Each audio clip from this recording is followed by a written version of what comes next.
இன்னும் நாங்க தொடங்கவே இல்லைங்கிறாரு. இவ்வளவு வார்த்தைகள சொன்ன பிறகும் நாங்க இன்னும் விமர்சனத்தையே இன்னும் நாங்க ஆரம்பிக்கலன்னா, அப்ப அடிக்கவே ஆரம்பிக்கல. இன்னும் நெறைய வருது போல இருக்கு. கத்தி, கபடா எல்லாம் வருதாட்ருக்கு.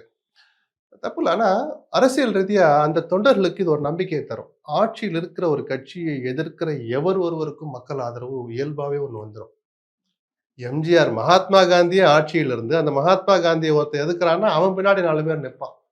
அந்த கோர் பாயிண்ட் விஜய் பிடிச்ச பாயிண்ட் கரெக்ட். ஆனா, இன்னொரு ஆங்கிள்ல பார்த்தா, நான் கூட சொல்லியிருக்கேன். சார் என்ன சார் அவருக்கு மாற்று இவர் தான்னு சொல்றாரு. அண்ணாமலை வந்த உடனே தலைவர் ஆன உடனே என்ன சொன்னாரு? திமுகவுக்கு மாற்று பிஜேபி தான் ஒரு போர்டு போட்டாரு. நான் சொன்னேன் இது உங்க கனவா இருக்கலாம். அந்த கனவ நோக்கி ஒரு பயணத்த ஆரம்பிங்க. அது ஒரு காலத்துல நனவாகும். ஆனா இன்னைக்கு நிலைமை அது இல்லன்னு சொன்னேன். அதேதான் விஜய் விக்கிரவாண்டி மாநாட்டுல சொன்னபோது கூட, கல எதார்த்தம்ங்கிறது இனிமேல் தான் நான் பார்க்கணும். இன்னைக்கு திமுகவுக்கு மாற்று அதிமுக தான். அதிமுகவுக்கு மாற்று திமுக தாங்கிற கருத்துல நான் மாறுபடவே இல்ல.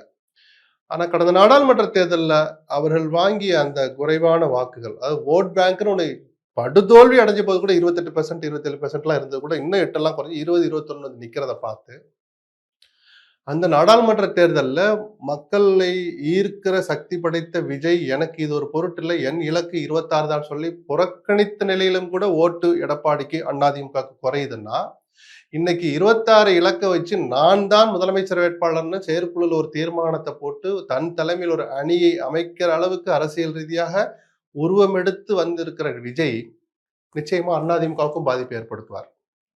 எல்லா கட்சிக்கும் பாதிப்பு இருக்கும். அதிமுகவுக்கு அதிகாரப்பூர்வமாகவே ஒரு பாதிப்பை ஏற்படுத்தும். அவரு டார்கெட் வந்து திமுக தானே பேசுறாரு. இல்ல ஓட் பேங்க். திமுக அப்படியே பேசிக்கிட்டே போயிடுறதா? யாரும் 118 இடம் நான் ஜெயிப்பேன்னு சொல்ற ஒருத்தர் ஆட்சியை பிடிப்பேன்னு சொல்றவர் 18 இடமாவது ஜெயிக்கணும்னா இந்த உற்சாகப்படுத்துறதுக்கு இதெல்லாம் பயன்படும் நான் சொல்றேன். அந்த 18 இடம் எங்க இருந்து ஜெயிப்பீங்க? ஓட் பேங்க் வரணும். இந்த நாமெல்லாம் சொல்றேன் 10ல இருந்து 15 கிலோ விஜய் எடுப்பாருன்னு. அது போதுமா?